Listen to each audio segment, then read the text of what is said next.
kwa matukio mbalimbali yanayoendelea ulimwenguni pamoja na stori za udaku za wasanii mbalimbali ambao wanatoka ndani ya Tanzania na hata nje na mipaka ya Tanzania. Usikose kusubscribe katika chaneli hii ili uweze kuwa mtu wa kwanza kupata habari zetu za kiburudani zinazokiki na kumake headline ndani na nje ya nchi ya Tanzania. Ibana, moja kati ya story ambayo imetufikia hapa studio kwetu ni story ambayo inamhusu Hamisa Mobeto pamoja na Stephen Aziz Ki. Ikumbukwe penzi hili ni moja kati ya penzi ambalo lilitikisa katika mitandao ya kijamii kutokana na umaarufu wao. Ikumbukwe kwa upande mwingine tena, Hamisa Mobeto alionekana kwamba ni moja kati ya wanawake ambao walikuwa wanastahili kuwa na Stephen Aziz Ki katika suala zima la mahusiano ya ndoa. Na baadaye ya ndoa hii kupita, yalipita maneno mengi katika mitandao ya kijamii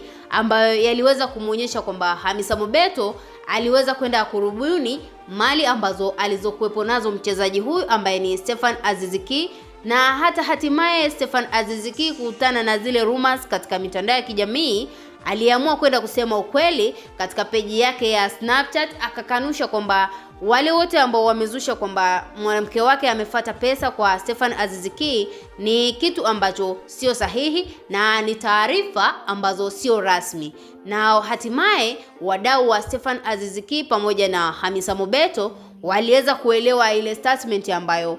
Stephen Aziz Ki alinyoosha vizuri na kuweka wazi mambo ambayo watu wamekuwa wakiwazushia ambayo sio ya kweli. Na sasa hivi taarifa hii ambayo inasambaa katika mitandao ya kijamii ikiwa inaonyesha kwamba Stephen Aziz Ki pamoja na Hamisa Mobeto wameweza kuachana rasmi, na hatimaye mama mzazi wa Stephen Aziz Ki ameweza kuonyesha kwamba ukweli ambao umeweza kujificha ndani ya mahusiano haya ya hawa ma superstar au watu maarufu hapa Tanzania ambao wamekuwa wakifuatiliwa kwa muda mrefu na wadau. Na Stephen Aziz Ki aliweza kuenda kusema ukweli katika ukurasa wa Snapchat, ya kuwa anasema kwamba kwa sasa hivi yeye na Hamisa Mobeto hawapo pamoja kutokana na sababu ambazo zimekuwa nje ya uwezo wake, na ameelezea kwa undani zaidi akiwa anasema chanzo cha yeye na Hamisa Mobeto kuachana ni ule ujauzito ambao aliweza kumbebea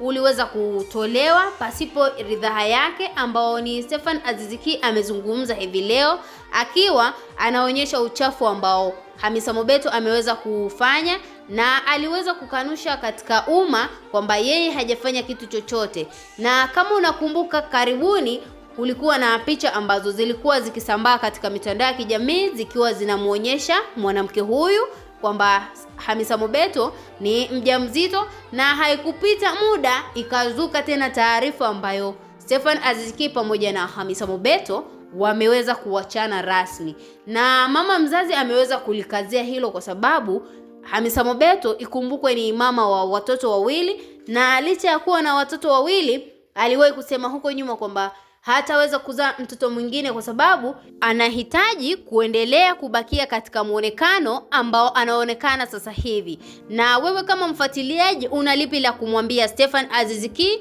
kutokana na majanga ambayo yameweza kumpata? Na usisahau kumshauri Hamisa Mobeto kulingana na tendo ambalo ameweza kulifanya.